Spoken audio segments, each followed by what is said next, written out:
All right, it's 6 o'clock. Call to order the school board meeting for Yellow City Schools for Monday, March 9th, 2026. Start with the Pledge of Allegiance. Pledge allegiance to the flag of the United States of America, and to the republic for which it stands, one nation, under God, indivisible, with liberty and justice for all. Do a roll call of board members. We'll start with Director Richter. Abby Richter. Matt Zempel. Jeremy LeBlanc.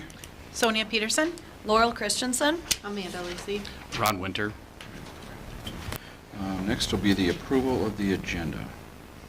Any additions, corrections? I'll make a motion to approve tonight's agenda. We have a motion. Is there a second? I'll second. Motion is second. Any other discussion? Hearing none. All those in favor signify by saying aye. Aye. Opposed, no. Carries. Reading of the YME mission statement will be done by Director Lacey tonight.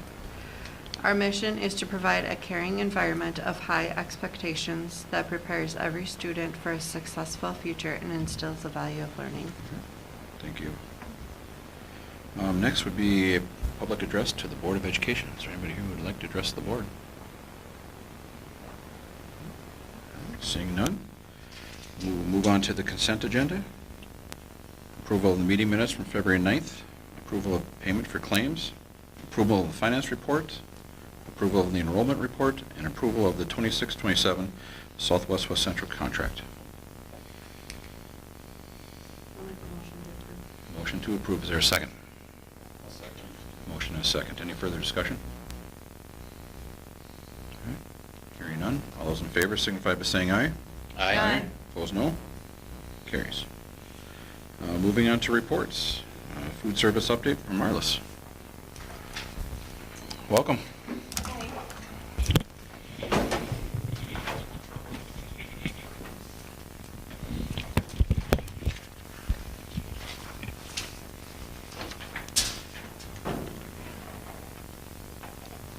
Okay, so I just put together, they should have shared this information with you. So breakfast is still a 4-week cycle. This is new products that I've put on the menu this year so far. Some of the favorite breakfast items are anything frosted, basically, but breakfast pizza, muffins, blueberry banana bread, pull apart donut. Those are some of their favorites. Our numbers tend to be higher on those days. Lunch is a 5-week cycle. That way it gives them more of a variety of food. Some of the new stuff that I put on the menu this year is those items that are listed. We are doing a homemade chicken noodle soup from scratch in March, so we'll see if the students will like that. Some of their favorite items are the chicken popcorn smackers. It's like popcorn chicken, but the breading is different, and the kids love it. So, French bread pizza, walking tacos is a hit, and if I don't have them on, I get to hear about it. Corn dogs, hot dogs, bacon cheeseburgers, barbecue sandwiches, tater tot hot dish, spaghetti with meat sauce, and macaroni and cheese. And then also Indian Head Food Service, they're my distributor. They send out monthly promotional things, so I've been putting a lot of new items in the salad bar for the students to try. So we've had orange, green, and purple cauliflower, something different for them to try. We've had a veggie power blend, different greens, and then diced harvest blend. It's like squash,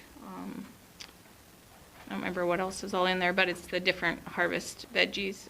Mini cucumbers, rainbow carrots. They weren't really excited about those. And then mushrooms, and then whatever other specialty items that they have, I try to carry just to show them different foods that are out there. Fruits that we've done, candy heart grapes, the red starkerism pears, golden kiwi, opal apples, pink pineapple, blood oranges, and sumo mandarins. And some of those fruits are also provided on the BRE snack calendar. So I try to put different things on her calendar too, to introduce the students to different things. Taste test items, I've been trying to do a lot more taste test stuff now that I'm getting more familiar with some of the companies now that I'm going to some of the food shows. I'm getting to know more of the Tyson people, Smuckers, just any of them that I can get their contact information, then I have them send me samples instead of ordering a whole case of something and then the students not liking it. So I know there's more, but I just couldn't remember, but cheese omelet wrapped in a tortilla, egg bites, and the easy jammers. So it kind of replaces the peanut butter and jelly. It's made with wild butter. Quite a few students liked it. Some. It's just a replacement instead of the peanut butter, and it's made with soy. So. Okay. And then the total meals served, I have all that laid out for you guys for the school year 24-25. Kind of what the ranges were from September to February.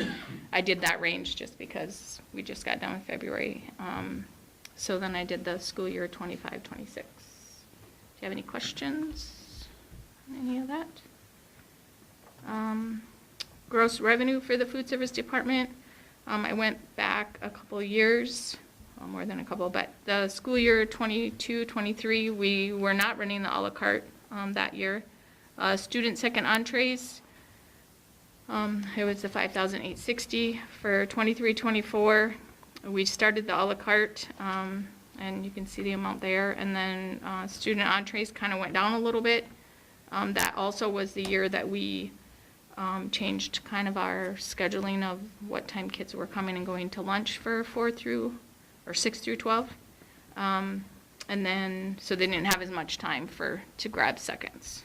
And then 24-25, a la carte, the amount is there, and then seconds kind of went down a little bit because they didn't have as much time in between there. And they were more interested in the a la carte items, the chips and the ice cream and all the goodies. And then this is where we're at so far for a la carte this year. So, any questions on? One thing you probably don't have the numbers for right now, but would be follow-up, just how many milks we buy. Oh, yeah. Because they bring them for, Yep, I print that out every month, and Jeremy has that on file, and so do I, just so.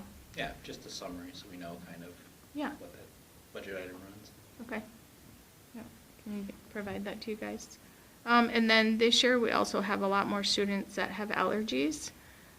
So just trying to serve them products that are more similar to what the other students are having, so that they're like, what are you eating, you know? So it kind of makes them stand out. So if it's like breakfast pizza, we try to make it so it still looks like the breakfast pizza, or regular pizza, or chicken tenders. So really trying to make them not feel so out of place. Is So, this the biggest one, gluten? yeah, that's our main one right now. We've had a lot of extra students this year, so. And that one's hard because it's in basically everything that's good. Right. So, but they have come out with a lot more products that, than they did 5 years ago even. I have it, so I know how hard it is to find stuff. And then it's very expensive also, so. But we try to create things that aren't as expensive and that still tastes good, so.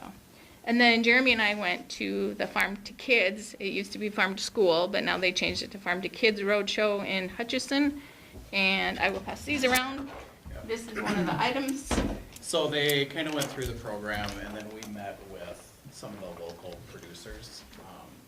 And, well, a lot were from the cities, Yeah. but there were some in the Hutchinson area.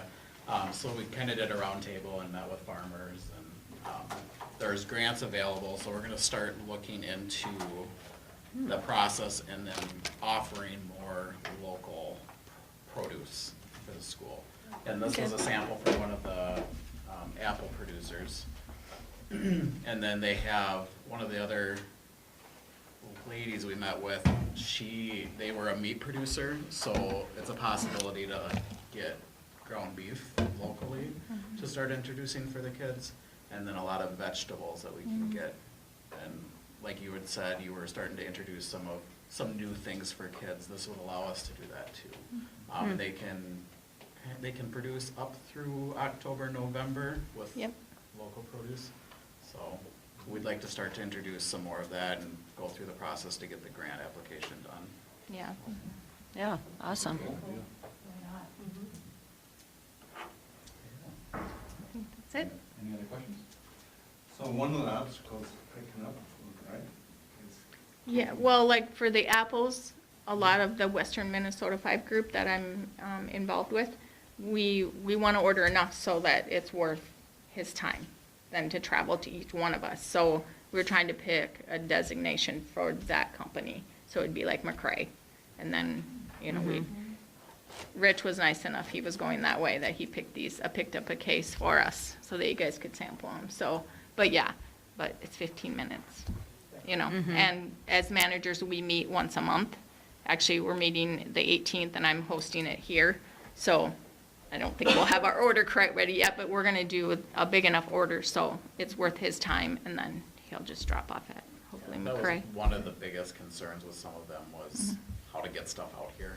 And whether that down the road looks like, you know, a mini co-op amongst local schools here where we have a drop-off location and somebody picks up. But that'll help lower the cost for us too, so. I'm also trying to work with SHIP. They were also there, but it was a very busy meeting, so I didn't get to visit with them, but I do have Hannah and Ashley. I talked to them quite a bit, so I'm trying to see if they can kind of help me with farmers around this area, because I would like to support them. So cucumbers, peppers, tomatoes, you know. That's a Yeah. public health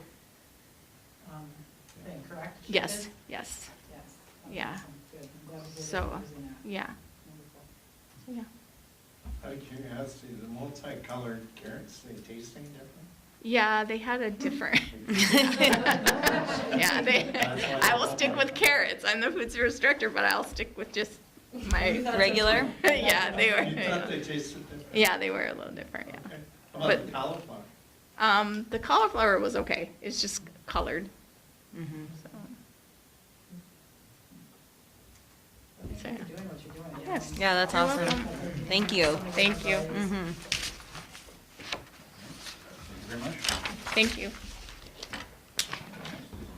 Any elementary report from principal?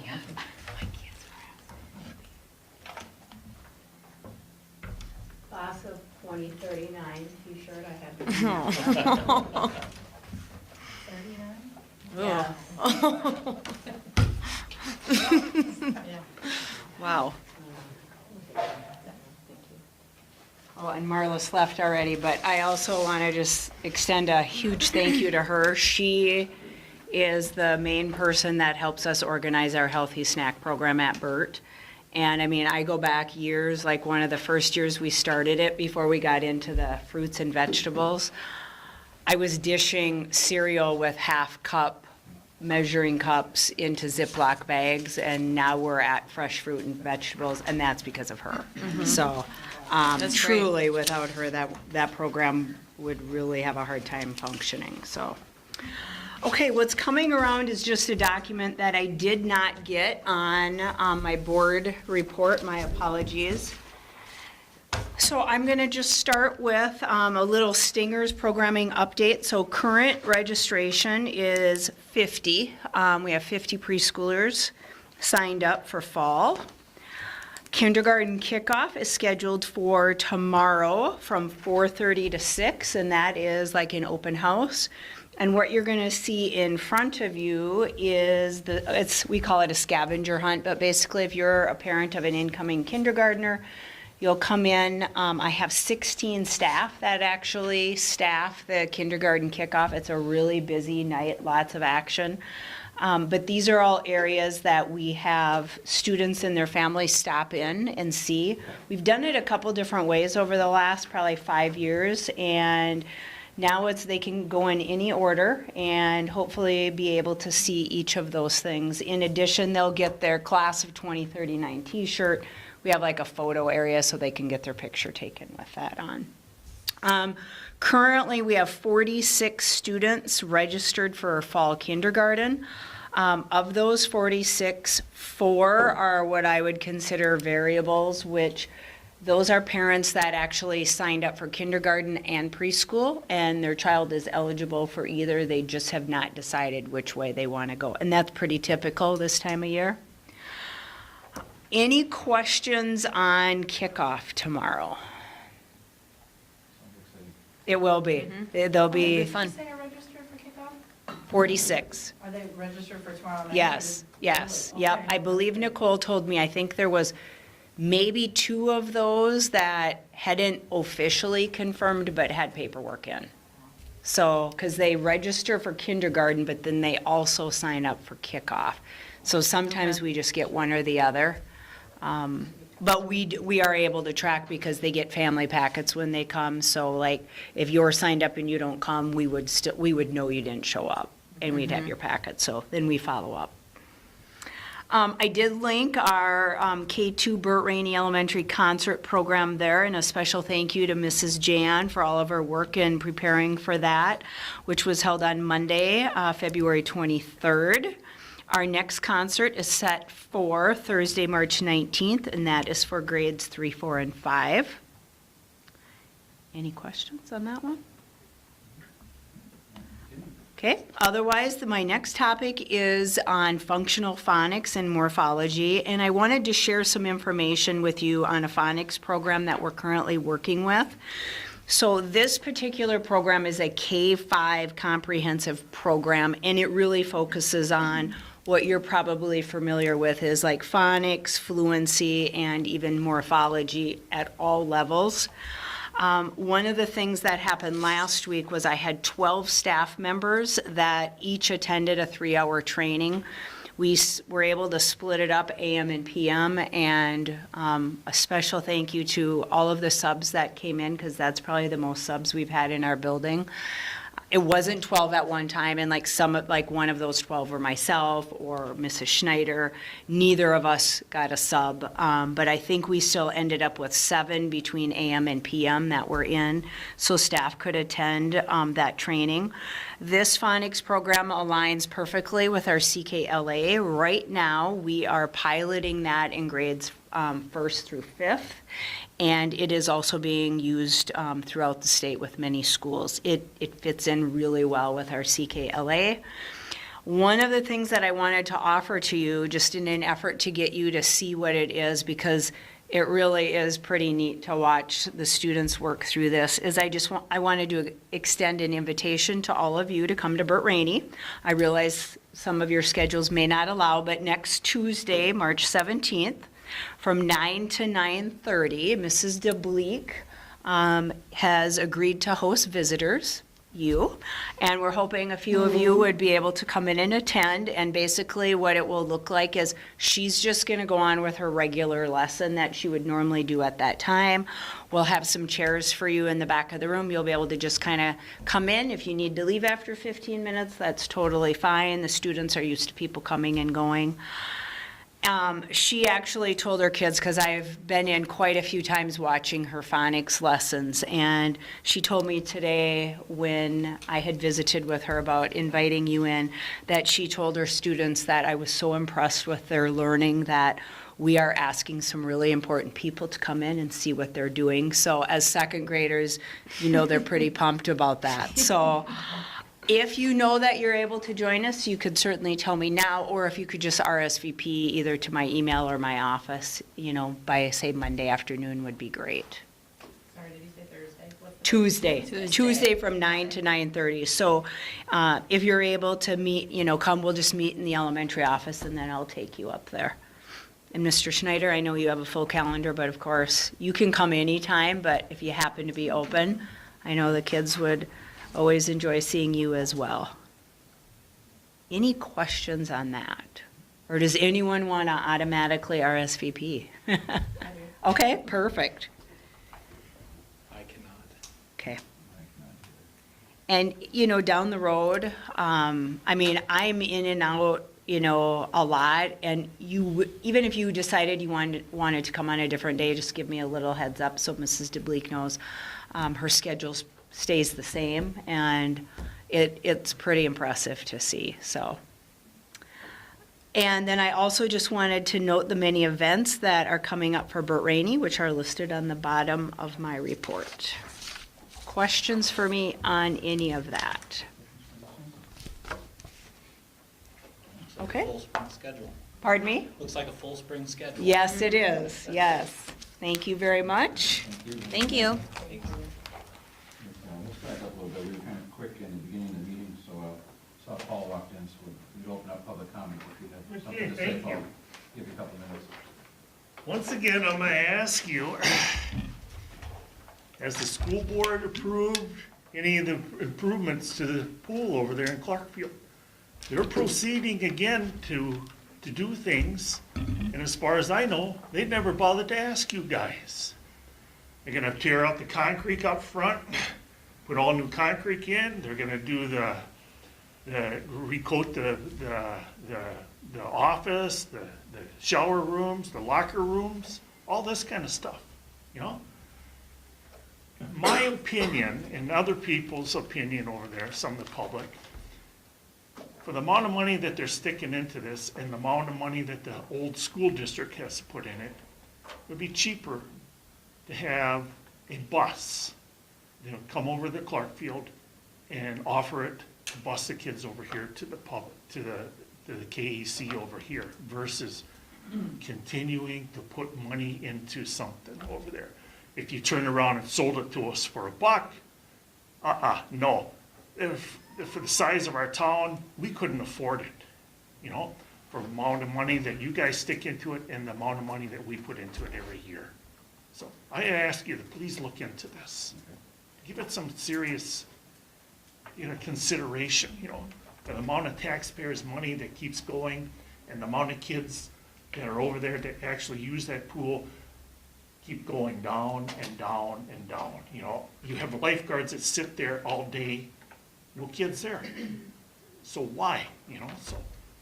But that's my opinion and a few other people's opinions, so I appreciate it, you know, if you'd look into it, you know. That's all I have to say. Thank you. Thank you. We'll look to reports for Burton Elementary report. I'm sorry, no, Wyoming Moscow High School report from Ms. Haynes. She submitted her report. She's unable to be here tonight. She also dropped off a survey here. This is one that they will be working through during our next in-services. Just kind of gives you a heads up. She will review this again next month. But like I said, something came up. She was unable to attend. Questions about the report that's on the playbook? Hearing none, we'll move to the district report for Superintendent Schneider. Okay, staffing, we continue to work towards staffing. If you folks can help get out the word, what really would help us is if we get all of our students, especially preschool and kindergarten kiddos, to register early. That really gives us a heads up on locking it in. Finance Committee's going to talk a little bit about the role that plays in our staffing for the future, but this gives us a solid number.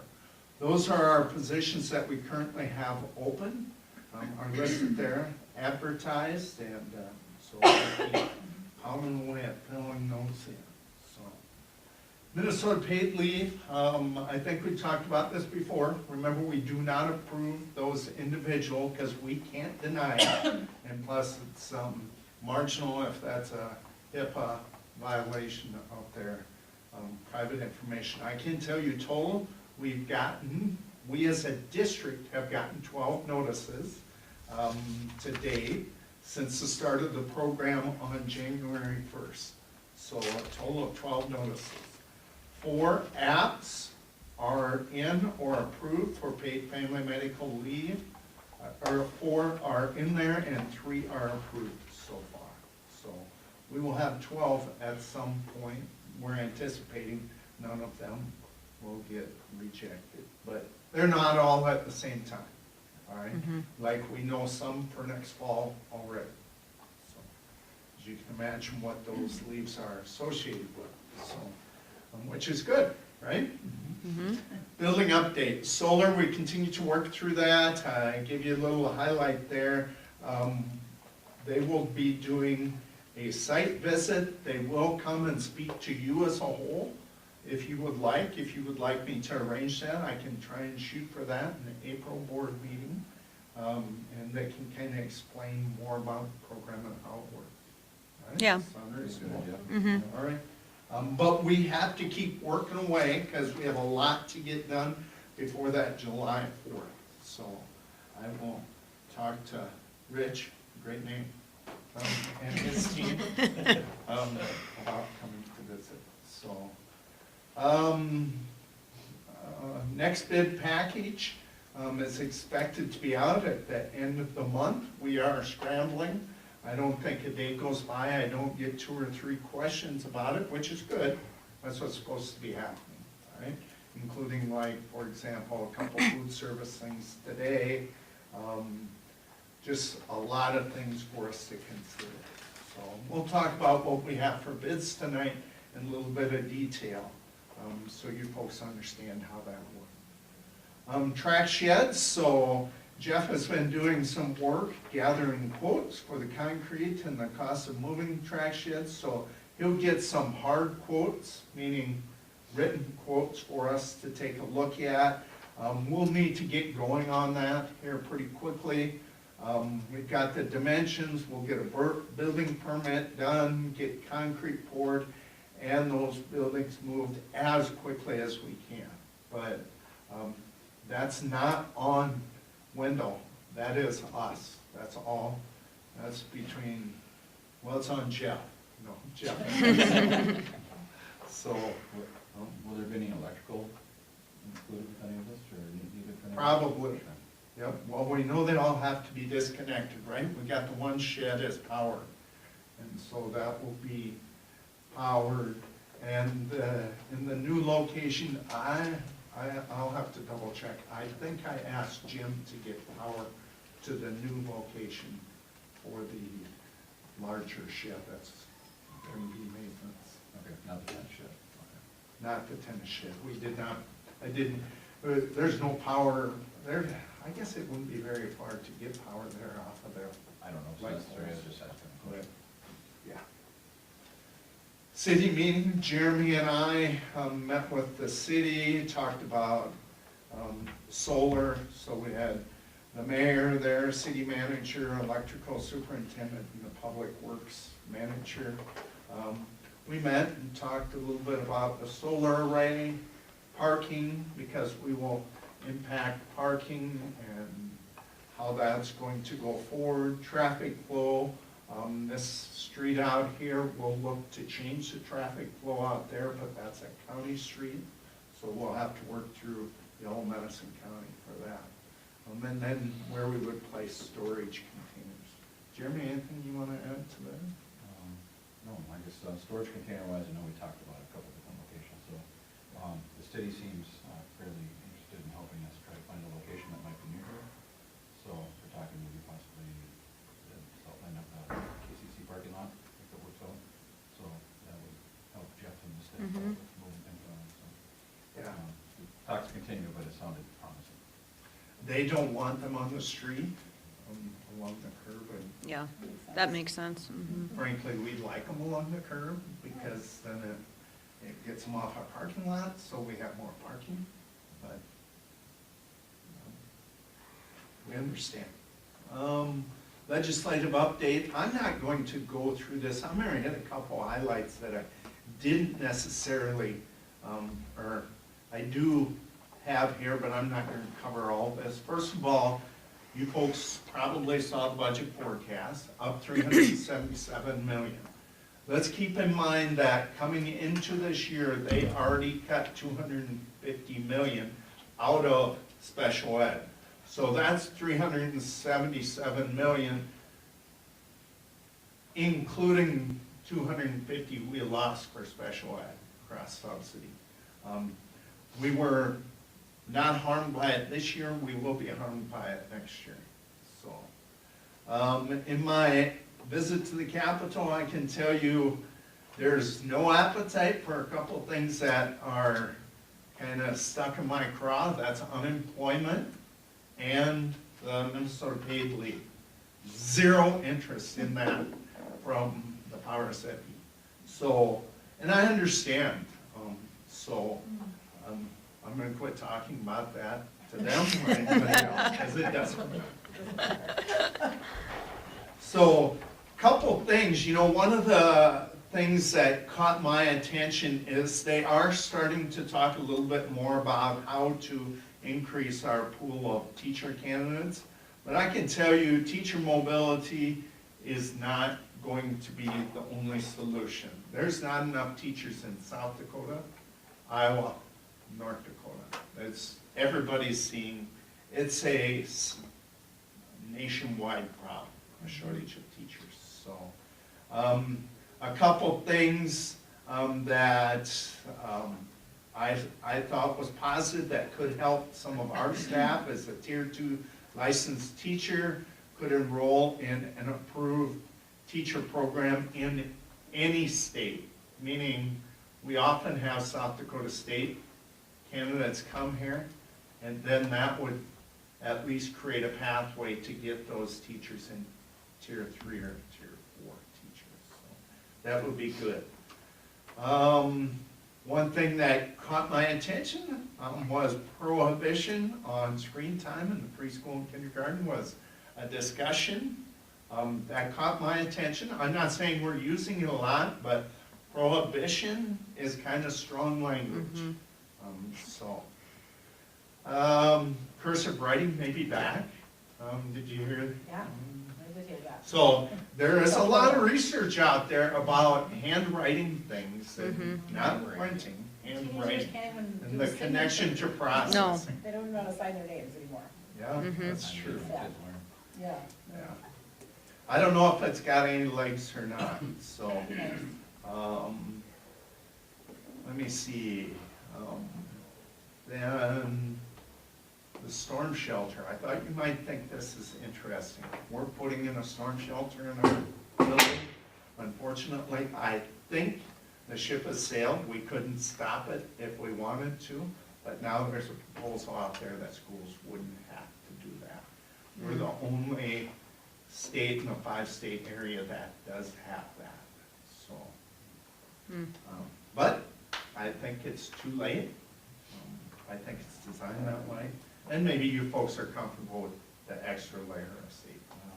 Yeah, No. we've already had one storm hit, so Right. kids were here, Right. they'd rather play safer. Yeah. Okay. Putting a pole Yeah, over your head. I wasn't proposing that we should even do that. I just thought you should be aware that that's our luck at this point, so. Health insurance, RFP, it looks like we're sitting pretty good, but we are not completely done with it. So, looks like it's gonna be about 7%. I don't know what you folks saw for health insurance increase.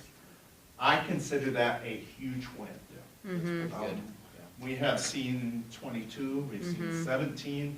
This is the lowest we've been.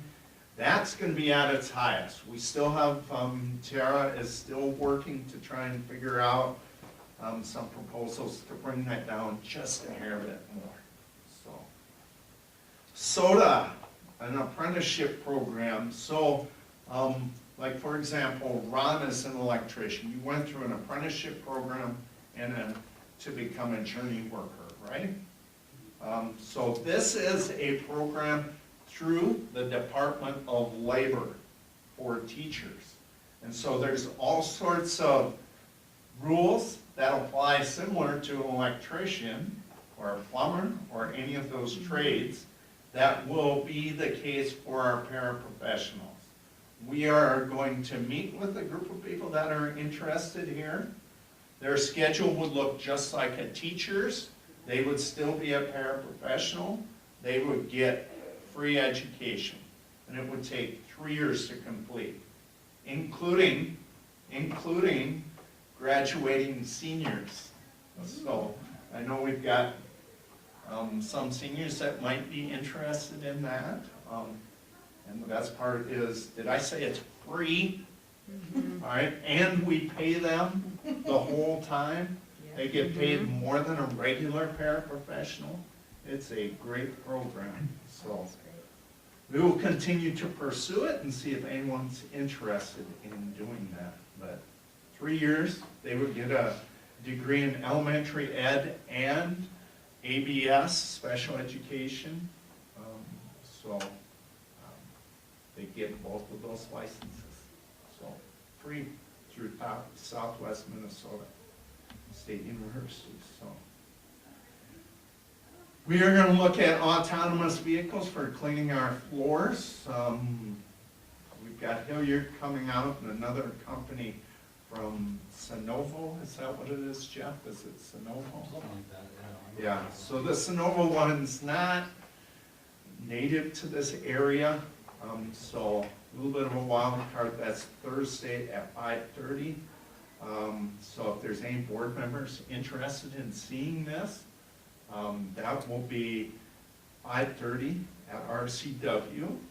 Let me know.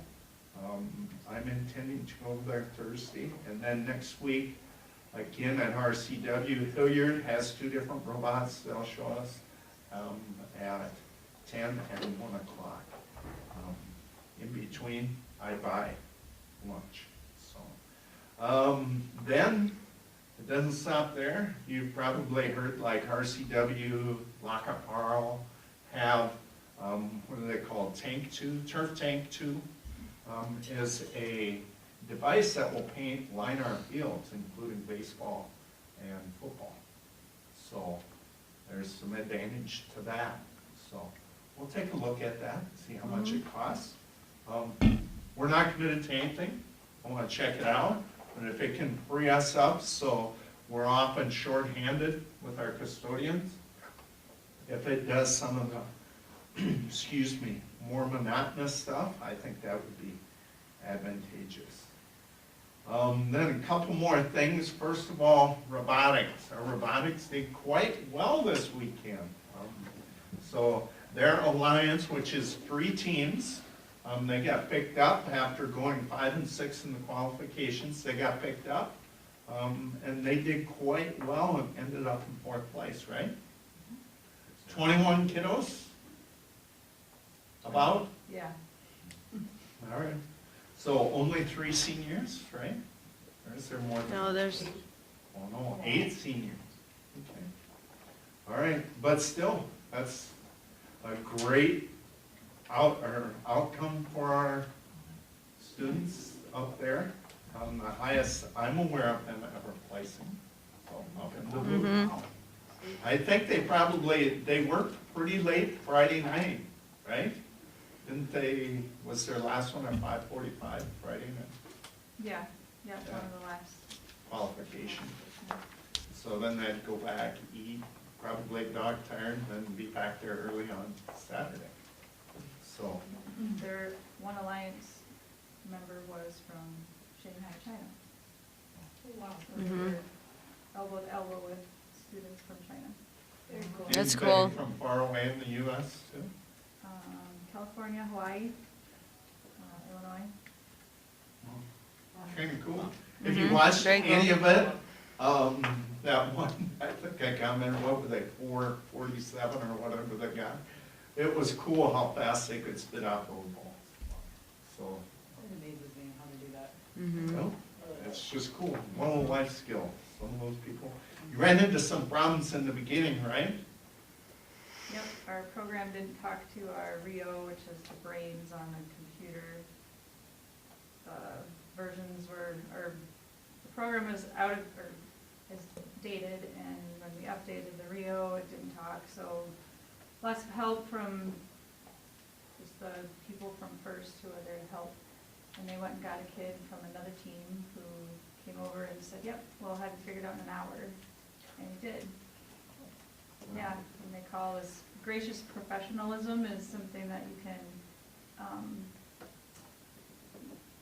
write a card and recognize that, and so we definitely did that for that team, the Mobile Mystics or something like that, out of the city, so. Yeah. One of their competing teams helped them out. That's awesome. And none of the adults there could solve the problem. That's probably, I shouldn't be surprised by that, but that is cool. I mean, that somebody would know it that well. So, that's cool. Congratulations A couple more things. Jeremy and I are going to present to the Golden Cramps on Wednesday about our building. Don't they swim? Are you in the swimming with them? No. In the staff pool are swimming presentation. in the pool. Oh, okay, Bringing okay. donuts and coffee? They have the donuts and coffees, it's usually somebody's birthday. I've been there enough, I got this rhythm figured out. So anyway, we'll go, we actually went another day, but, we had a snowstorm. Yeah, I couldn't No, I even bet hang not. around, because Yeah. I'm getting back here so I can cancel school, so. That's awesome. We'll Anyway, enjoy that. and then We summer, can't wait to hear the report on that one. Yes. I bet you can be there for a few hours. you know, there's the people that vote and carry our message. Mhm, absolutely. Then summer care update, we will meet later this week with Tim, Brooklyn, and myself. We'll talk about where our numbers are sitting, but the deadline is coming Sunday, March 15th. So if there's anybody left that hasn't registered, it's not too late.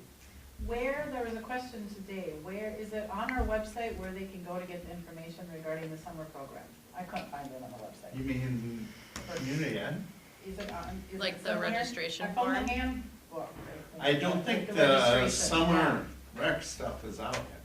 No, and there's like a Google Drive link to sign up, I think, for summer, isn't there? yeah. Where's that at? I Like a couldn't Or Google find it. summer- Forms for Bert's Club?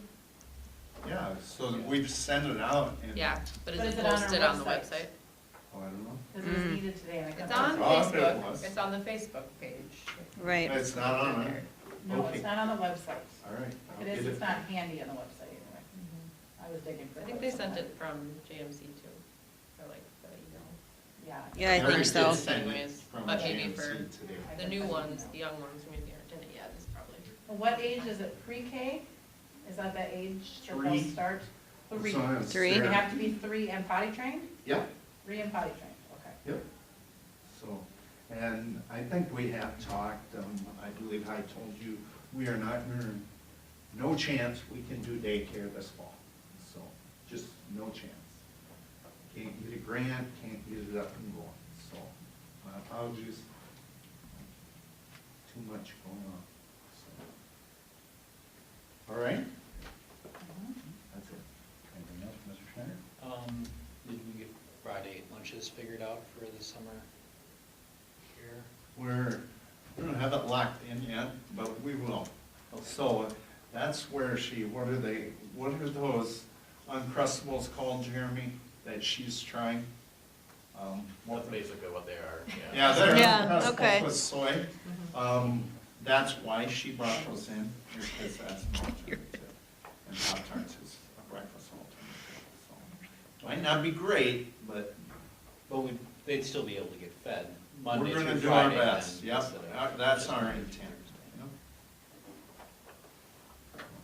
I'm hoping nobody, because they have to pack a lunch, is not signing up, because they might have to pack a lunch on Friday. Hopefully that's not a reason they're doing it, but maybe they are. All right, anything else? Good question. All right, thank you, Judge. Moving on to committee reports, the policy committee met February 11th. So I'm going to share with Excuse me. I can Remember. share. That was a while ago. Well, you'll see a bunch of policies at Yes, the end. we did Most review. of them are minor updates. Mhm. I'm sorry, I thought I attached the minutes. No, I got them here. So, I'll get them um, into order. And then we talked about just language access plans a little bit, and what we have to do for that kind of requirement. And then that will be posted on our website. And is that in, I couldn't remember if that's in the thing here, is that one we just talked about? Because it's just a plan, it's not a true Right, policy. so yeah. I don't think that's one. We approved for the first time all of the really minor policy updates that we approved as a board before that policy committee would just review, so you guys don't have to read through quite so many of them. They were just legalese changes, that kind of stuff. Let's see. We talked about the cardiac emergency response plan, just kind of going over what the requirements are for that, if there's a cardiac emergency on campus. Let's see. And then it was mostly going through kind of all the minor updates, and let's see, I think there was like 25-ish that we went through, and you'll see at the end of our board meeting, I think there's only 6 or so that we had to pass on. 7. So the only one that's kind of the first reading is that policy 701, the school district budget.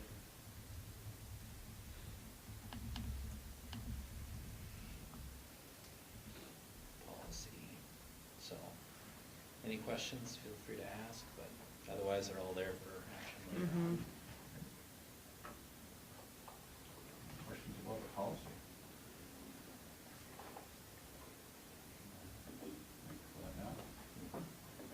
Moving on to building and grounds. We met on February 23rd, so it wasn't too long ago. So we can go through that. We talked about the bleacher information. More of it was just to what do we want to specify, because that bid package is coming out in the month, right? That's included in that. So, what type of bleacher, we want backs, those type of things. The bleacher companies gave us a bunch of options of what we could. And what about the prices were be, so we kind of picked that we would stay somewhere, be bench style on top, but they would have backs on.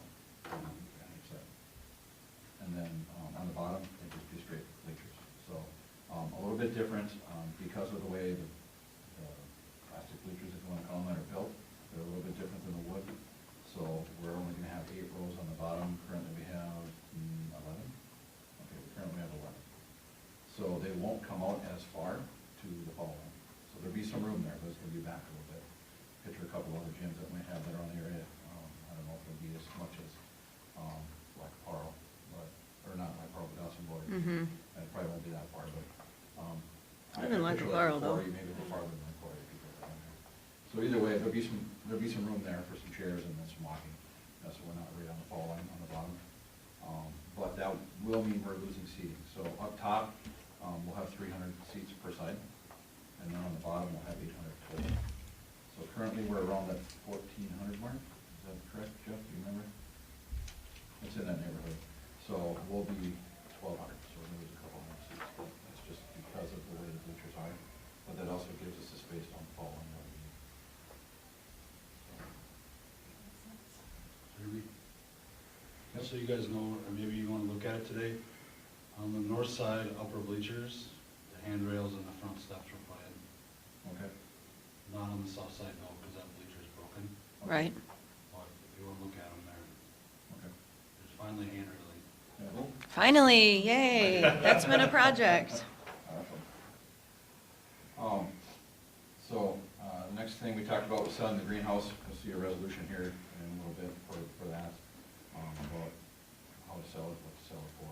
So we'll talk about that moving forward here a little bit. And set some dates. You can see here that we're gonna sell it, set a date that it's gotta be removed between this time. This time it's gotta be removed by this date. So, we talked about moving the trash sheds, which we discussed already. Jeff is already working on that. Parking lot solutions, and this was for the north parking lot, which would be where the rocks are now. We talked about some solutions for that. So you see in the stuff we're approving tonight that there's an alternate bid for some of that work to include instead of doing. There's a couple of different styles. One was if we didn't remove as much rock, we just do diagonal parking along the north side of 8th Avenue and then along Kilowatt Drive on the rock side. That would give us 30-some spots. 31 spots. And then if we are able to remove the rock, which we are for price, of course, but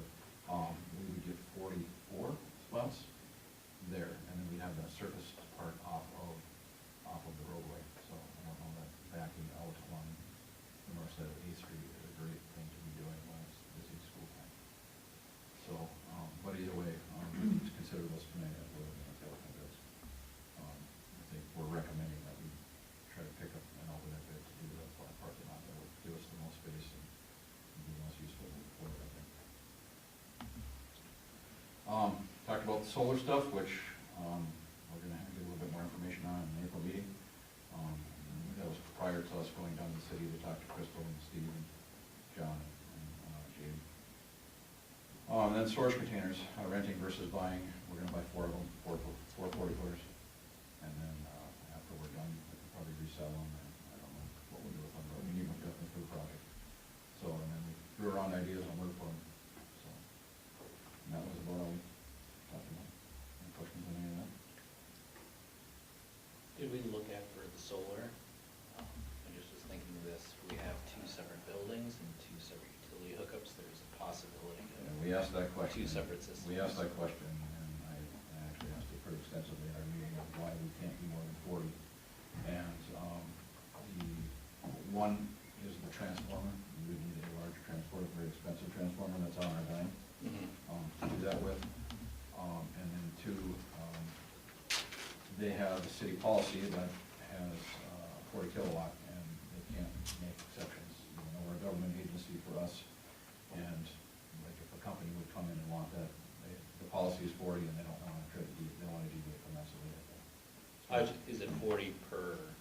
It's 40 per entity, not per hookup. Entity, not per, Mm. yeah, but, okay. So, and then 2, or 3, their system isn't built for anything bigger than 40. They have to start running larger wire and everything else for, say, an 8 kW system. So they're trying to keep their system within cost as well. And then next is losing the electricity. The more electricity we don't buy from the city, the higher the rates are for everybody else. So there's a balance Yeah. there. The city's trying to Well, That makes sense. We produce more energy than we use at any one time. They're required to buy it That's from it. us at a premium. So, So- under what they pay. Yeah, so we asked about the double hookup thing, and it was one parenthesis. Well, if that ever changes, it's Yeah, in the state. could do. right. That's why I asked. Anything else? All right. The Curriculum Advisory Committee met February 25th. Anybody want to report on that? I can talk about it, I was there. We kind of got Mrs. Hanson did kind of a CKLA update, talked more about the functional phonics, kind of a lot of the stuff she talked about tonight in her little board presentation. Went over the title plan, just kind of, that was there to take a look at. Stakeholder engagement and just who all takes part in that. In title activities. And then we talked about the middle school, high school course curriculum. We talked about ethnic studies.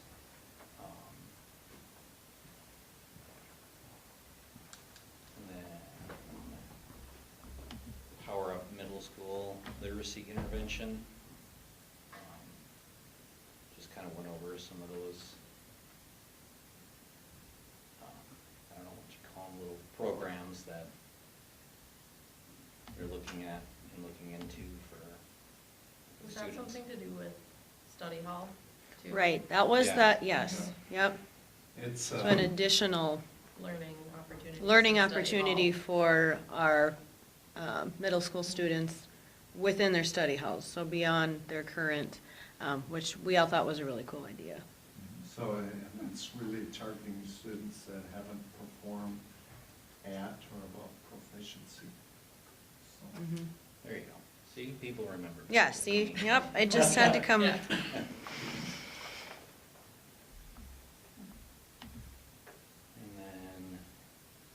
And then Rich did at the end, did a facilities update.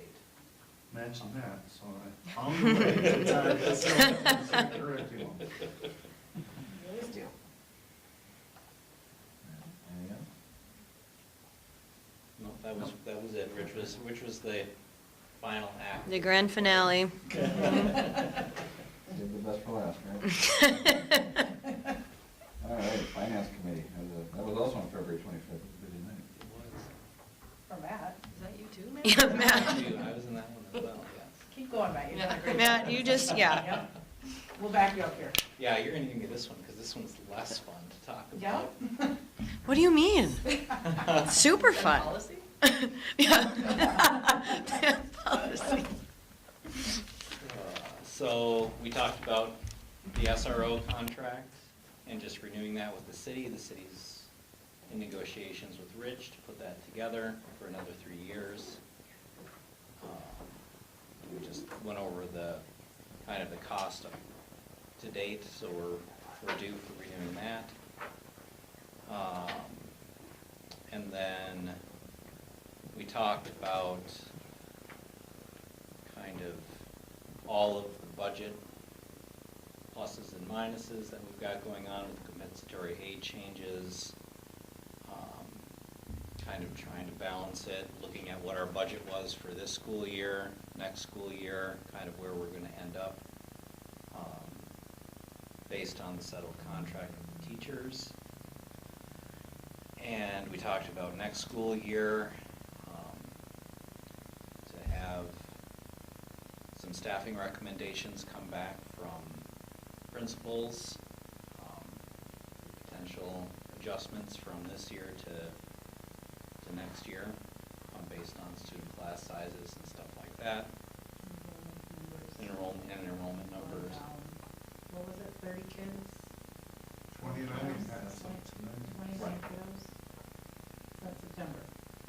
Actually, since the Since end end of last year. So we started the, Okay, yeah. yeah, so we lose some over the summer.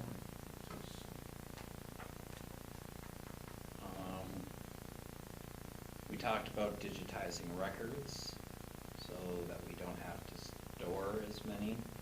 So we're looking at costs for that and trying to figure out, do we do a chunk of it with the school move? Do we not? Because if we have records, right, even if we could have gotten rid of them, we still have to provide them or go look for them. So this, on one hand, digitizing records is a way to help maintain it because it'll automatically remove records that are of a certain age. The other thing is it's a cloud server, so it's not stored as securely as on-site. There is that potential for access, but this would be through a third-party company that does this work and has security in place.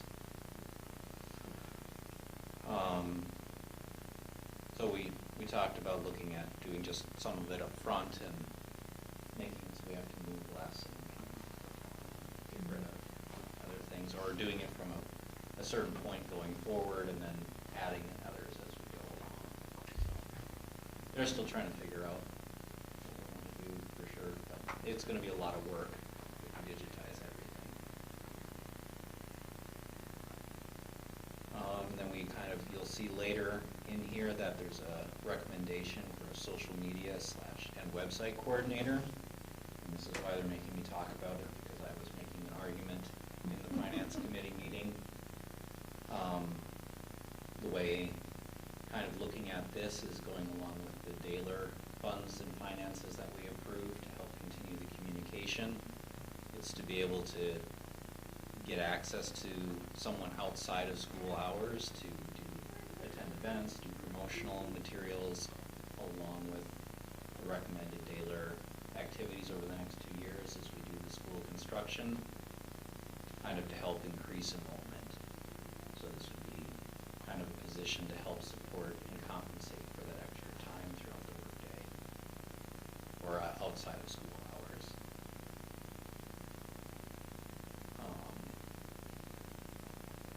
So you'll see that later on for us to talk about more.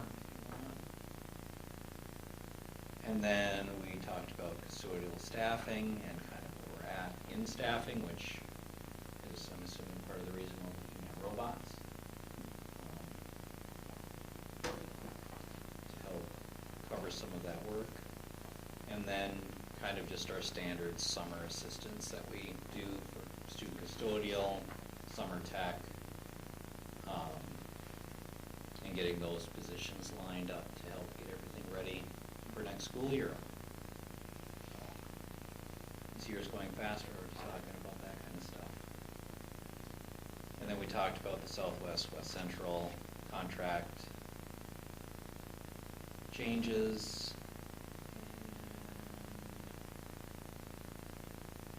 The potential for the facilities to levy taxes to our district to help pay for some of their construction that they're looking at. That's for the maintenance of the construction of the Southwest buildings. Because they've built so many and they've deemed a lot of buildings that they own now versus leasing. And so now it's to keep maintenance up on those buildings because they've never had that before. And then they're looking at redoing the Wyndham building too, how to finance that in the long run.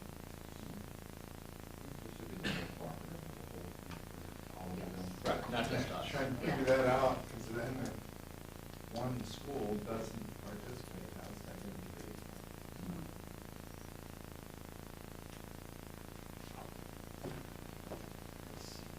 We talked about some of the remaining contracts that we have yet to settle, principals, and their timelines for expiration. And then we did that after school care. We talked about kind of where it's sitting now. And then currently expect 17 students. And I don't know if that's changed at all, but. Okay. Continues to change. And we up to it? I don't know, I was working on a spreadsheet. What's going on? That's great. And then you'll see further on in the agenda for tonight, the marching band proposal,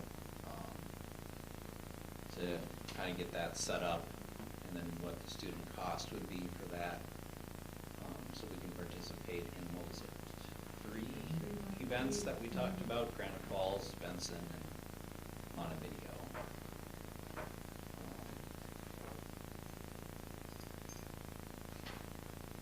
And then we did talk about online purchasing of tickets, which I know they're gonna talk about again in the, community ed. Activities. Activities. Until Monday night.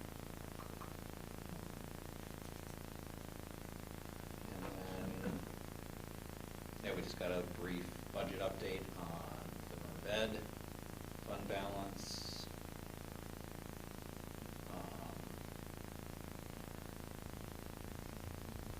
There's a lot we covered in that meeting, I feel like. Yep. And then we're having some issues with people turning in their fundraiser forms to Rich, to make sure that processes are followed properly.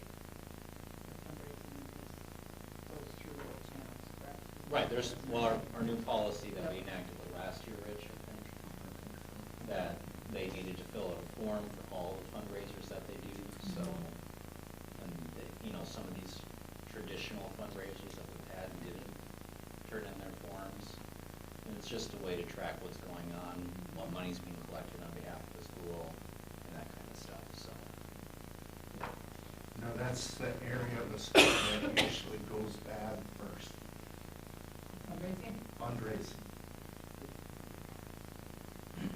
It's just an opportunity for bad decisions, shall we say.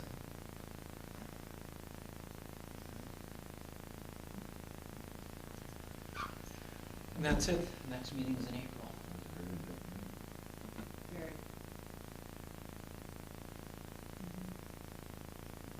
Questions on that? All right, the monthly bond portfolio management reports. So you'll see, we actually grew quite a bit this past month.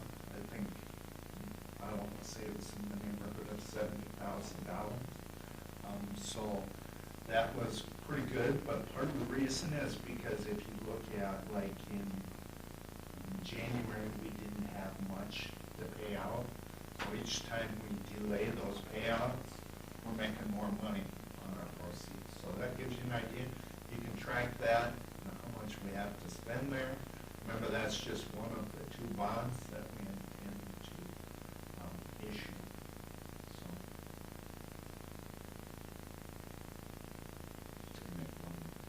So when the bills start coming in, want to draw a month on this? Will it be As they need it, they will continue, but that just chunks it into what we have that month. Yeah, we have some accounts that you can cash in quick, or some that we've got locked in a little bit, and we'll get better revenue on that. All right, any questions on that report? All right. New business is personnel items. We have a few resignations here. So we accept the resignations for elementary teacher Amy Chandler, middle school, high school paraprofessional Stan Sebring, dance coach Julie Janish, and dance coach Chris Monroe.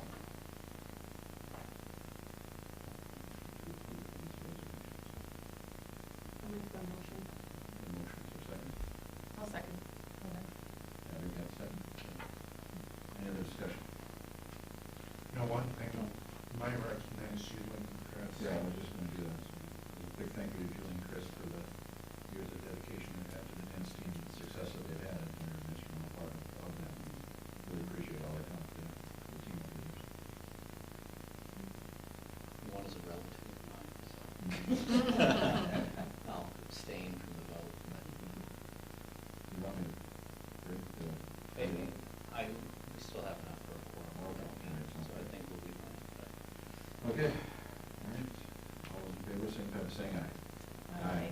Opposed, no? No abstention.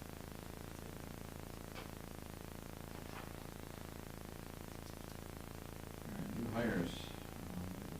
Do these as well. So we approve the employment for long-term substitute elementary teacher, Megan Wolf. Approve employment for long-term substitute social worker, Lori Hagan. Employment for assistant golf coach, Javon Herring. And employment for volunteer baseball coach, Trevor Schulte. Make that motion. Motion, is there a second? Second by Zumpo. Motion and a second. Any further discussion? All those in favor, signify by saying aye. Aye. Opposed, no? Next, we have the resolution, it's resolution 1, to declare the maintenance building and greenhouse as surplus inventory. So, we've included some information on there about the sale of it. So just to give you a little background on it, so we set the minimum bid at 1,000 and a deposit of 1,000. That deposit will ensure nobody's messing around when they're bidding on it. If you take a look at the resolution, it is to sell it one of 4 ways. We're gonna first try and sell it by sealed bid. And if that does not work, we'll go to one of those other techniques to try and sell it. But the resolution is just for, it's for all 4 options, but our intent is to use a sealed bid first. Hopefully it sells with a sealed bid.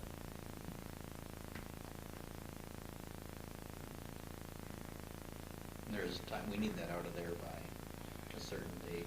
Yeah, they, I can't guarantee, but that they'll move in and start digging right away. But Preston was, we need it out of there as soon as possible. And so, right away, beginning of the summer, let's get it out of there. So, In terms of when it has to be out, to be a part of the developer. correct.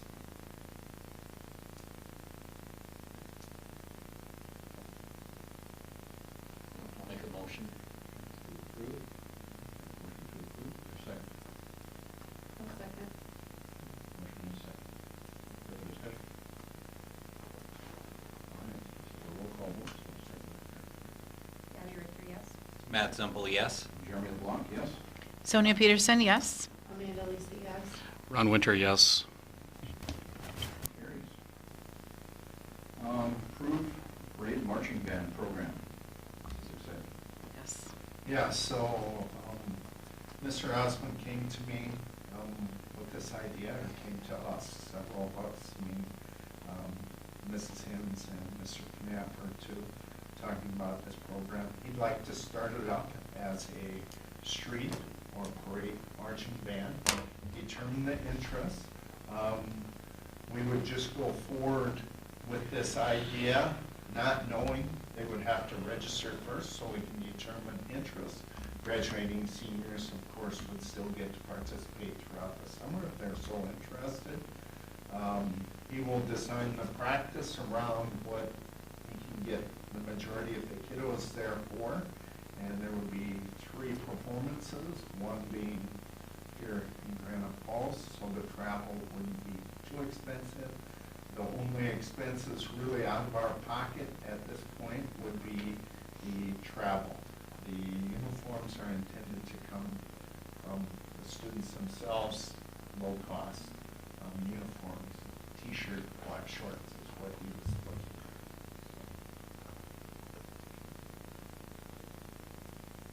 And it's a good way, and a good way to say yes to something that's very energetic and passionate about things. I'll make a motion to approve. Motion to approve, is there a second? I'll second. Motion and a second. Any further discussion? None, all those in favor, signify by saying aye. Aye. Opposed, no. That is carried. Good luck, Mr. Lucky. Next, to approve the social media and website coordinator position. Tell us a little more about this.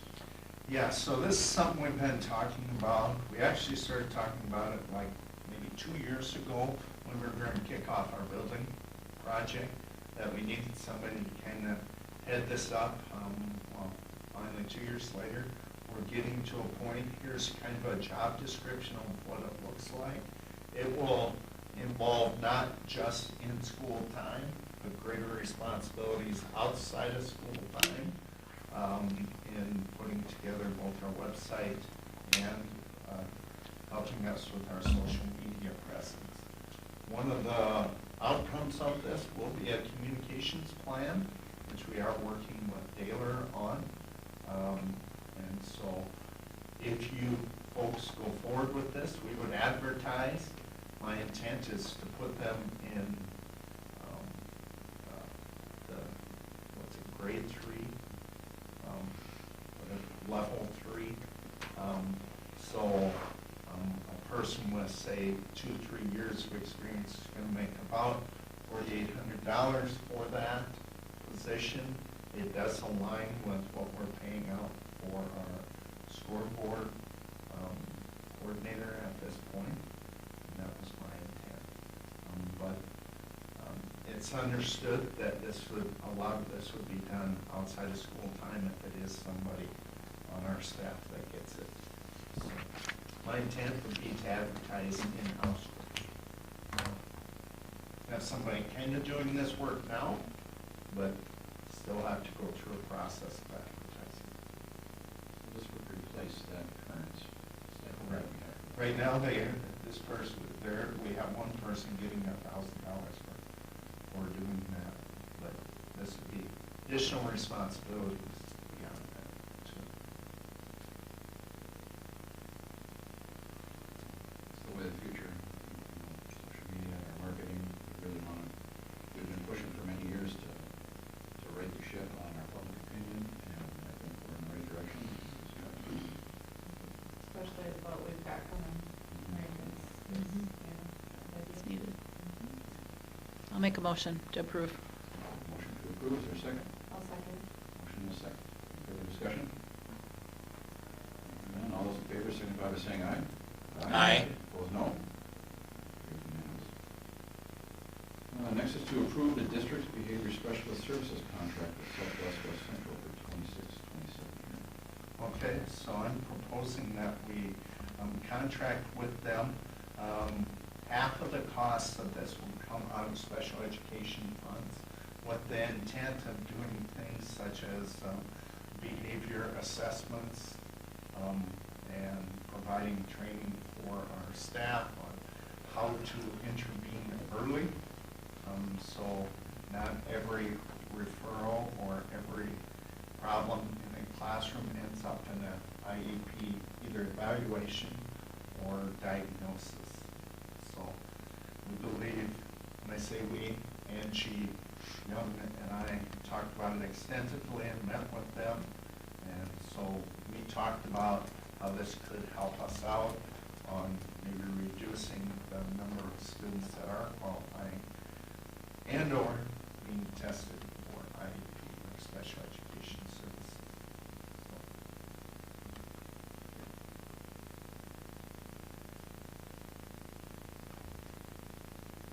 Sir, do you have a motion to move forward?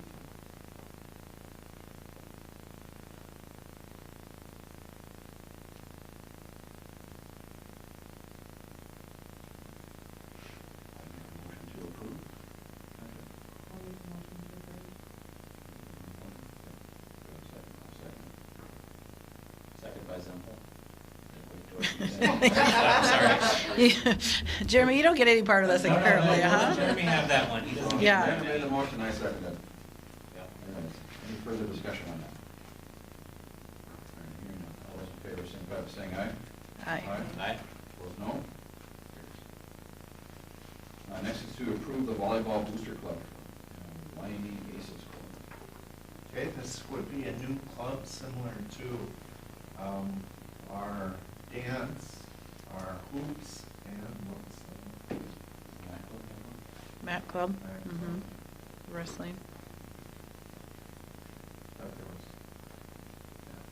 But similar to that, they would put together and do some fundraising to support the promotion of volleyball. Developing this club in accordance with that policy.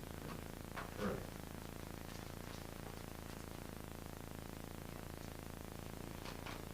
Motion to approve by Zempel. Motion to approve by Zempel. Second? I'll second. Motion and a second. Any further discussion? Hearing none. All those in favor signify by saying aye. Aye. Aye. Opposed, no. Carries.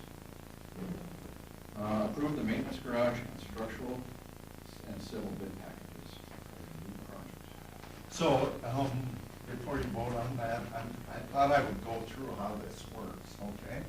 So I'm gonna break down the different packages. There were two bid packages due on the same day. Bid package 2 was the maintenance building. Within the maintenance building, there were 3 areas. Carpentry.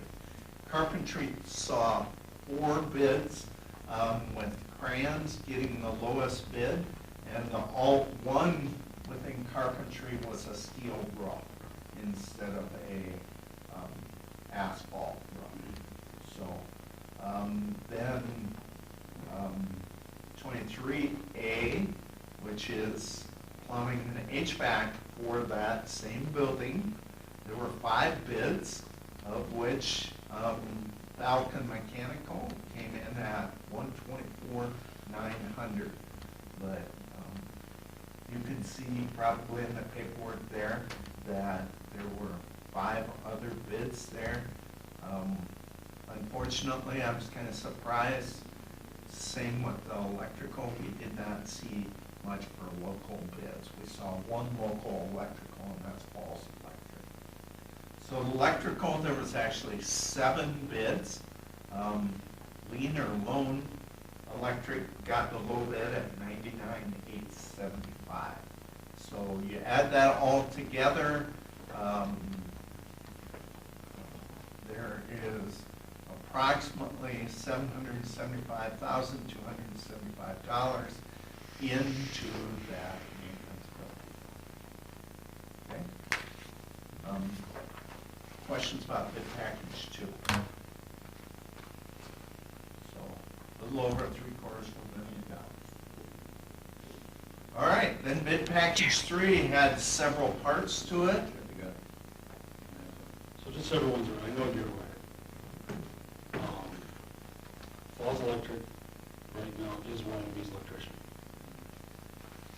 And like Rich said, they're only local. Jack graduated out of here. I know he's a little higher. I know there's room to work in there. Him and Nick are great guys. Every time I call them or anything, they're here. And I don't know how stuck everyone is on low bid stuff.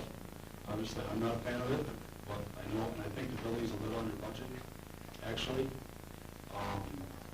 You know, obviously, I'm a plumber. You know, I'm not around here, I don't know all these other companies. Obviously, Bisbee does a lot of work around here.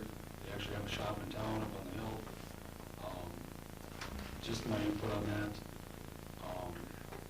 You know, like Rich said, hardly anybody local. I just don't think they wanted to read 500 pages of stuff. But, you know, another thing I would like to put input on too is, you know, we have a concrete plant this round too. You know, if we could do something with that, because I think that's about the only local thing we're gonna get on any of this. So, just my 2 cents on all that.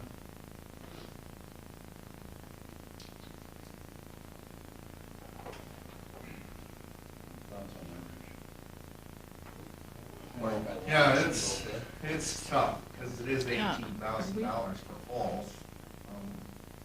And, yeah, so, I get whatever, I get the idea that local would be awesome, but I don't know where we would stop doing that. I mean, If we do it one time, we have to do it across the board almost. and at what cost? I mean, when would it be acceptable to deviate from it?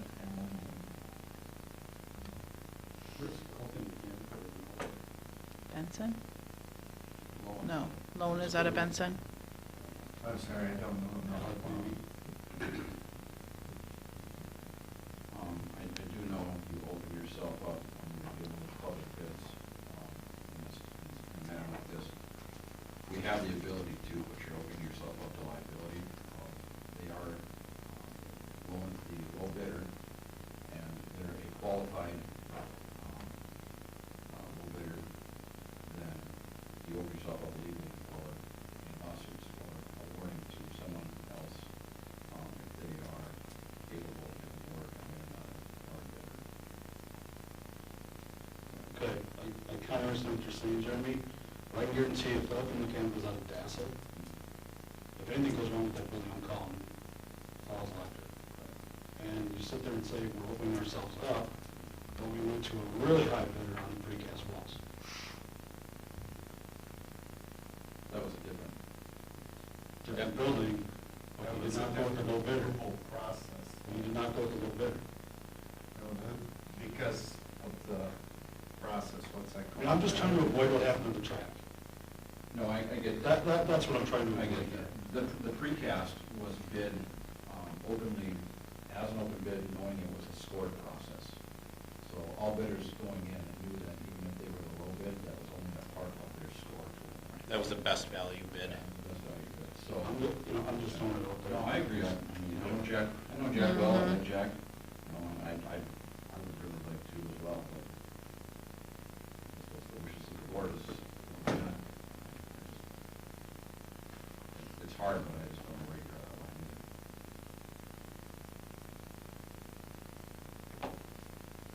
Matt, what were you saying that, something about, is it a legal thing that we have to go with the lowest bidder? Well, it's like Jeremy was saying, that if you make a change, right, that's the lowest bid can come back to us and say, Wait a minute, I got, hey, yeah. I qualified for the bid, why did you Mhm. award it to someone else? And that opens us up to potential for liability, lawsuits, favoritism, allegations, different things along those lines, so. And I get the local, you know. And there's a difference between this bid process and what we did for the best value. The best value was graded because timing was one of those key factors. Can they deliver the walls on time? to enclose the space before it gets cold. This happens on bids that I deal with all the time. A dozen bids a year.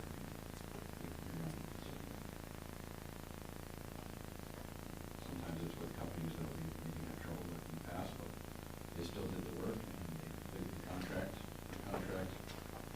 language, and there's nothing that disqualifies them for another bid.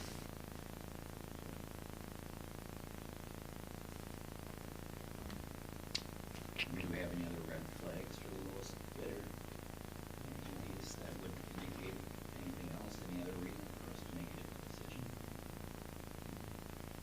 That's precedent. We haven't seen nothing, so we don't know.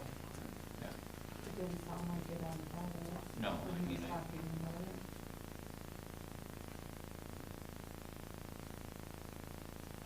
I understand where you're coming from, Jeff, truly. Well, if it's gonna be low bid, it's gonna be low bid.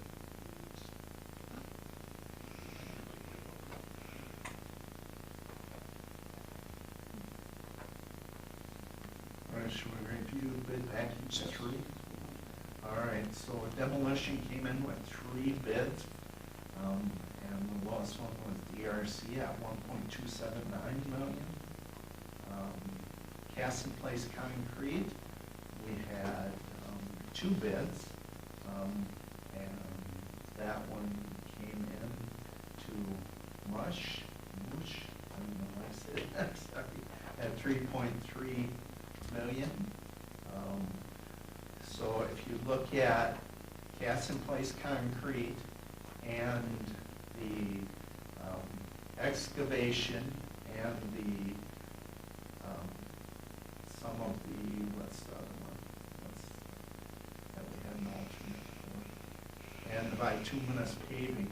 The reason there's alts there in this bid package is because of the parking lot. All right, that's the different prices for, including the parking lot. So the alts in this all have to do with the parking lot. One being the diagonal parking, one being a flat parking lot. Okay? So masonry came in with 4 bids, and the lowest one there is Deming Construction at 1.8 million. The steel supply, 4 bids, and the winner was Century at 1.4 million. The steel erection, we got only 1 bid, but that came out to Spartan Steel Erectors at 1.1 million. Weatherproofing, 2 bids.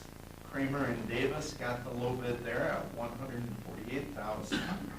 Weatherproofing is like the seal on different parts of the building. For example, the cavity for the elevators have to be sealed. So then conveying equipment is what they call it. That's actually elevators. We only got 1 bid, and that was Otis Elevator. Excavation, we only got 1 bid, and that was Dunning. Bituminous paving, we got 2 bids, and that lowest bid went to MR Paving and Excavating at 479,000. And then fencing and gates, we got 2 bids, one from American Fence and one from Century Fence, and American Fence was the lowest at $35,484. So the bids combined for the 3B come in at $22,941,962. We are going to recommend tonight to hold on those alts and approve the rest of these. And I don't know if anyone noticed that there was that cast in place concrete difference from 3 million to 3.3 million to 4.3 between the 2 bids. Significant difference. And I don't know, Rich, for those that were on the committee but maybe didn't hear, did we get anything more on No. the difference between those two. Oh, so they were gonna work. They were gonna work and, yeah, make sure that they had everything in there that they were supposed to, which, we probably do our best to hold them to that bid. But, And we did, based on, since this is his recommendation from RA, I'm assuming then that that came in line that they were gonna do the work. That was bid out, right, as far as. and if they did back out of it, they would lose their surety bond. Right. And maybe have an experience that.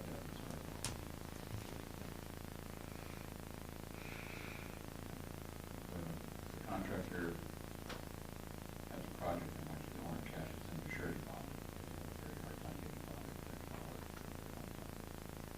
It sounded like they were mostly through, going through things line by line and that things were leaning out, so. Yep. So I just wanted to bring it up Yeah, here in yeah. case anyone that was in that meeting still had questions. I just want to make sure that we knew that they were talked about. And so, just to kind of address, Jeff's concern, if there's a way that you're hearing from local contractors that we're not getting information out, please let us know. And I understand, like, for example, for our maintenance shop, there is a huge plan. Unfortunately, who's going to verify that that's getting billed accurately? Myself or even Jeff do not have time to design those plans and ensure them. So it is a big beast for our local contractors, I understand.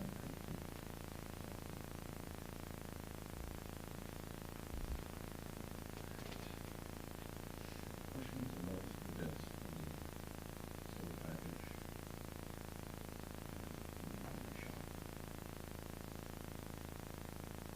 When are we supposed to know more about that? They're investigating something now, they're good man, get a follow-up on it. So, roughly the flat parking lot, I think, at least what he showed me, I believe there was, the flat and the diagonal, there was only like $20,000 difference between the two. Yeah, I believe it's in the bids. That's the old one. Alt one versus alt two, it's about $25,000 more for the flat versus the diagonal parking, so it didn't end up being that big of a difference.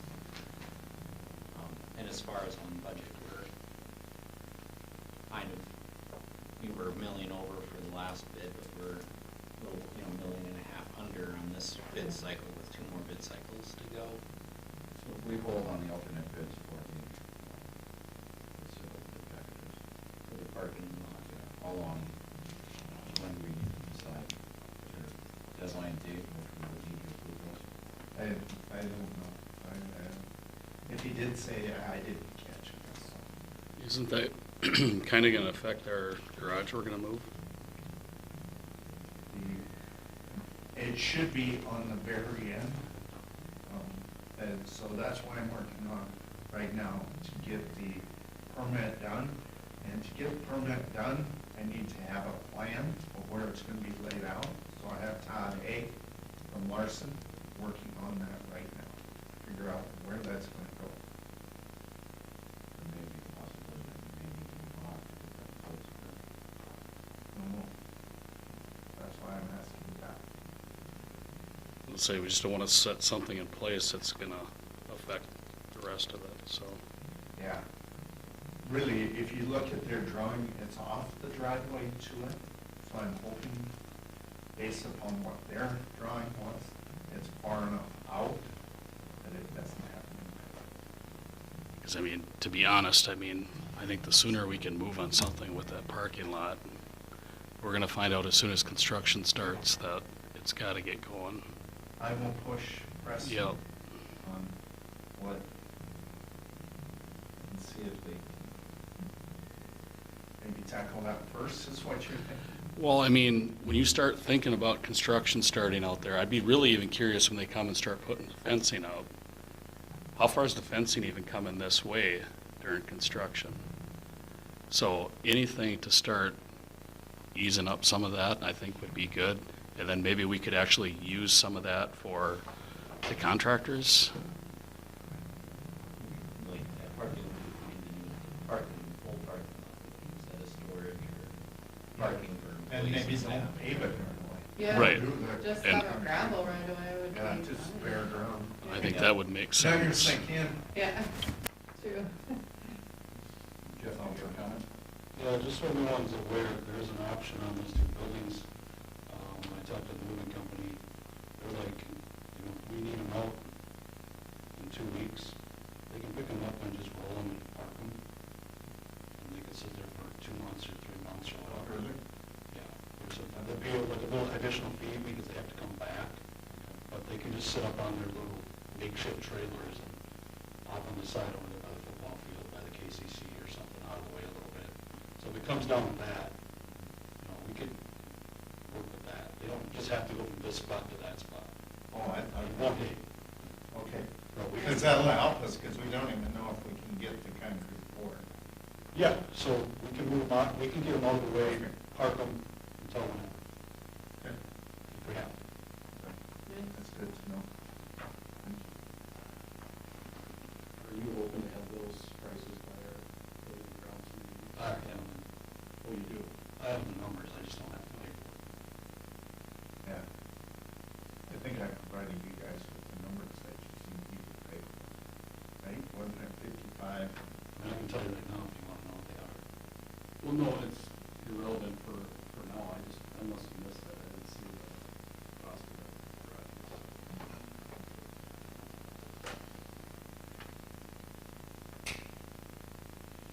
And in this, the recommendations recommended to you the alternate for the maintenance building with the steel roof.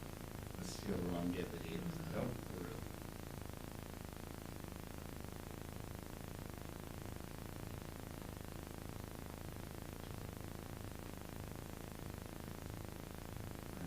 More comments? Conversation? Anything we talked about here?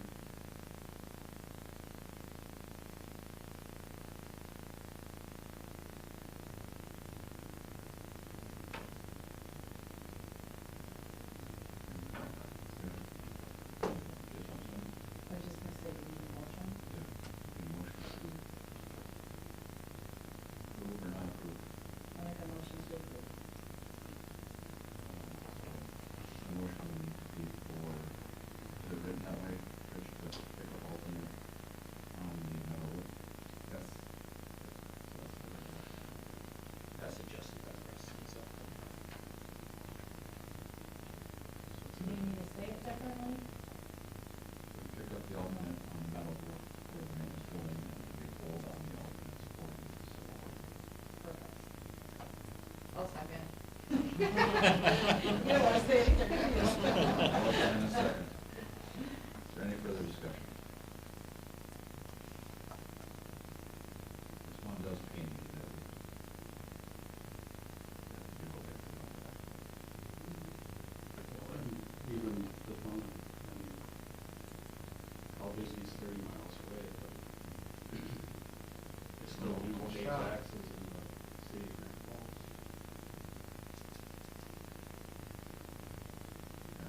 Any other discussion? Hearing none, all those in favor, signify by saying aye. Aye. Opposed, no. Carries. Next item, to approve the technology purchase for E-rate. So, these are for switches, and they'll be put in the new building.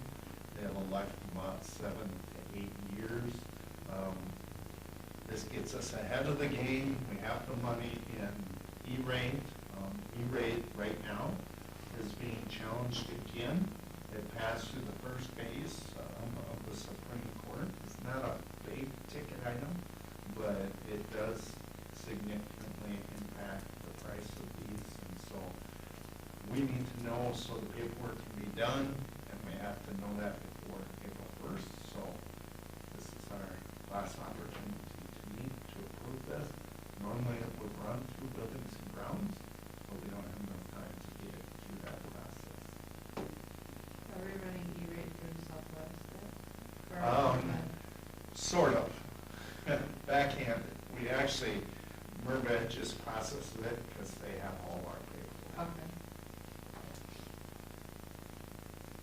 And it doesn't cost us anything to hammer that deal.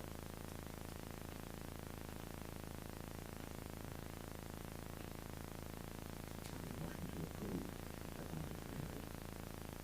I'll make a motion to approve. Motion, is there a second? Second by Zempel. Motion is second. Any further discussion? None. All those in favor, signify by saying aye. Aye. Opposed, no. Next is approve the purchase of a food service water heater. Again, this is something we would normally run through our buildings and grounds, but I guess it's failed completely at this point. And so this is not money that will come out of capital outlay. It actually comes out of the food service fund. We have a healthy food service fund. So I'm recommending that we go forward with the cheapest one, and I didn't figure out all the math of it this morning when I added it in there. So I included all three of them, but if you grant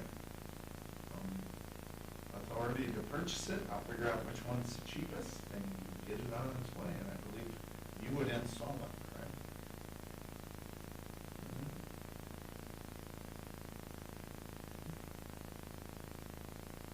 Any questions, or is there a motion to approve? I'll make the motion. Been motion, is there a second?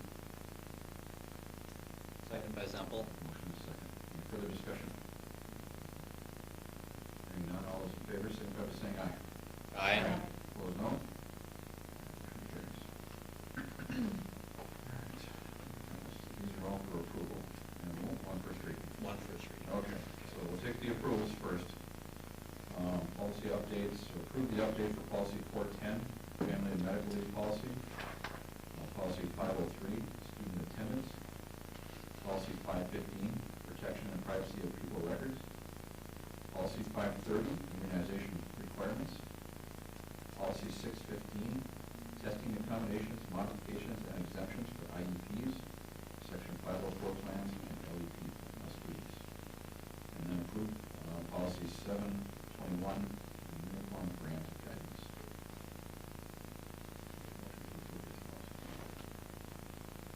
I'll make the motion. Motion, is there a second? I'll second. Motion is second. Any further discussion? I did notice that there was just one blank on the 503 policy. Let's see. The makeup days for the work missed just needs to be filled in to copy from our existing Okay. policy. So that was.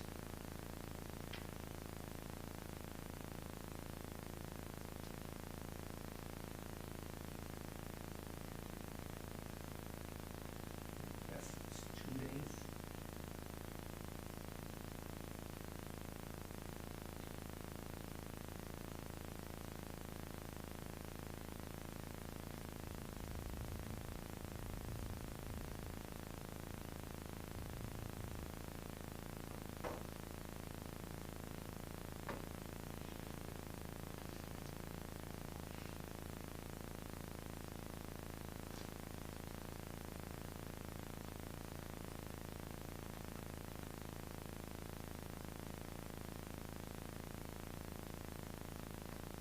Sorry, Mr. Chairman.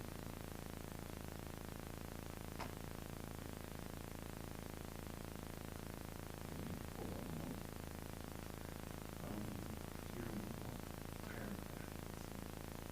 It is in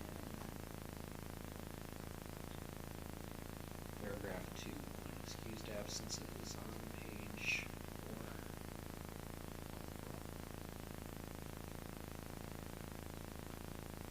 And at the top, and then underneath for the tardies.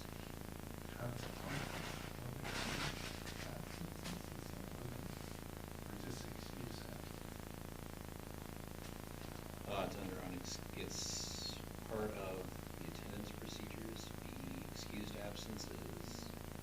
It's at the very end of the the consequences of excused absences, section C.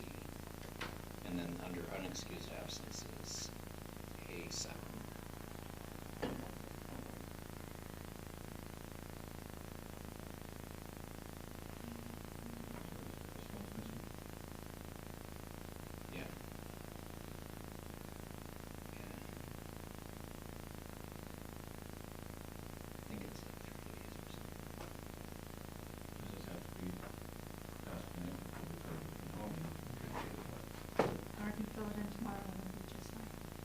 What's that? Or I'll fill it in tomorrow, which is fine. But do we know what the standard is? I'm just pulling it up here. It was a copy from our existing. I just didn't see the note on our policy committee meeting when we talked about it.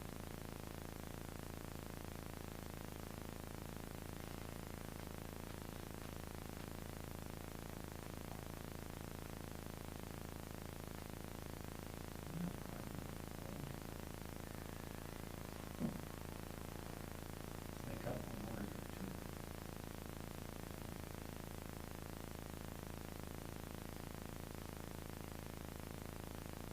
3 tardies equals 1 unexcused absence was the number for 2A7. I guess I think if we're approving the policy, we can just know we're approving the right policy when we approve it. So Okay. I'd make a motion to amend the policy to table policy 503 to the next meeting. I'll second. There's a second to that amendment. Any further discussion on that?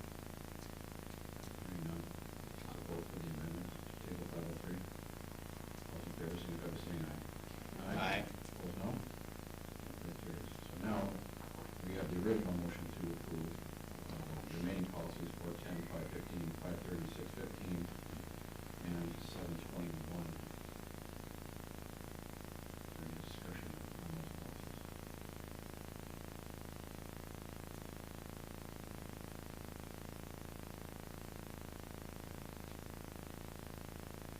Those in favor of voting, approving those policies and tabling 503 the next meeting, say aye. Aye. Opposed, no? Motion carries. So we have a motion amended in the motion. We voted on the amendment. We went back, approved the original. Robert's rules is fun. I'm glad you know them so well, Jeremy. Sorry, Denise. She's shaking her head, what did you just do? So the original motion was amended to table, and then so we had to vote on the amendment first. And then we went back and approved the original motion as it was to table.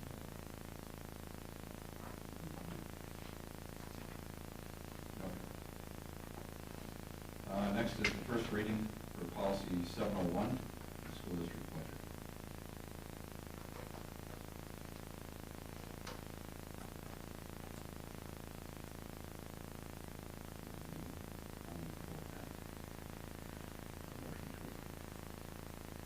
Motion to approve by Zempel. Motion to approve by Zempel. For a second. Oh, we can't, this is just the first reading. Oh, that's so right, it- sorry, it's the first reading. No, we can't read it, so it's gotta come next. All right, it's on the first reading. Sorry about that. Hearing none, discussion items, superintendent evaluation. Okay, so, if you recall, there were 3 goals for this year. Provide leadership to strengthen school communications and relationships was the first one. And so, in my handout there, I provide you some examples of that. So I'm not going to go through all that evidence. I encourage you to look through that. My second goal was to provide leadership to strengthen academic performance. Again, provide evidence of that. And my third goal was to provide leadership to effectively and efficiently use school district financial resources. I will tell you that, of course, I can pick and choose things to make myself look good. I'm hoping you don't necessarily just rely upon what I put there. You rely upon what you folks are experiencing or hearing in the community or amongst our staff. So I provided some evidence, but I also know or expect that I have room to grow and improve. The next step would be, unless there's questions about what I provide there, and understand the majority of this is not my own work. My goal is to, like, for example, communication, make sure those people doing that work are doing that effectively. So our next step would be to put out a survey to you folks, as we've done every year. Take a look at it, and I believe after we get the results, Jeremy and I will get together, discuss that, and then we would have to report back to you folks. So we are working on an evaluation survey. So I passed around the survey we did last spring, last fall. And those are the questions we asked. And there's been a couple comments to that, so I'll do a little review on some of those questions to see if we can break that out a little bit more. But after looking at that, if there's anything you wanted to add to this, to our survey, review the challenges, areas that we consider important here, and then, take his report here, count, also report it out. So, my intent is to try to get that done over the next month.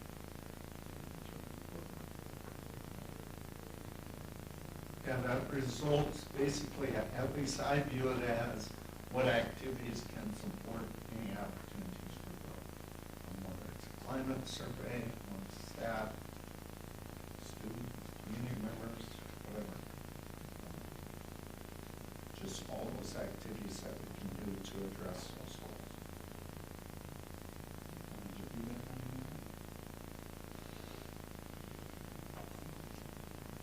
Okay, thank you for the report, Rich, on your goals.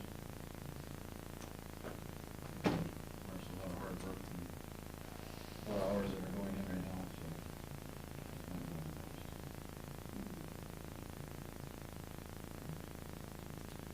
There's nothing else. We have no correspondence. Upcoming events, activity committee meeting on March 16th. End of third quarter is March 26th. We have no school for staff development on March 27th. There's an early release of teacher PLC on April 1st. Building and grounds committee meeting is on April 1st. No school for staff development on April 2nd. And no school for April